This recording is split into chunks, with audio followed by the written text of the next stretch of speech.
Prepositions are every English student's nightmare, but it shouldn't be. I mean, yes, it takes a lot of practice because if you try to memorize all the rules and their exceptions, you will eventually forget. You have to apply your knowledge. So today is the first video I'm making regarding prepositions. I've divided them into categories, so each video will talk about one at a time. So let's start out easy. Prepositions of time. In is used to refer to months or years. In January in 1998. Specific time of a day, like in the morning, in the afternoon, in the evening. And here, we already have a couple of exceptions to the rule.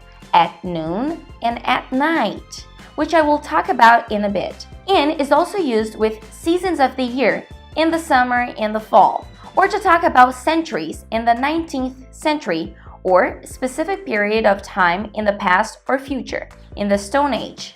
On is used for days of the week, on Monday, dates on 4th of May or on May 4th, on particular days, on Thanksgiving, on my birthday. Now here we have another exception too.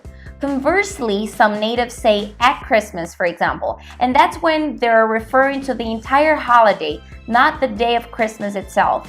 Finally, at is used to refer to time, at 4 o'clock, at 5:30 p.m. And remember the two exceptions? They fall into this category. At noon makes sense to be here because it means exactly 12 o'clock, but at night, not so much. To me, it has the same duration of a morning or evening. But that's why it is an exception, right? Lastly, we have certain times, moments like at the moment, at lunchtime, that take part in this category. That's it for today. Thanks for watching. Don't forget to subscribe to the channel, to leave your comments below, and to like this video. I'll see you next session.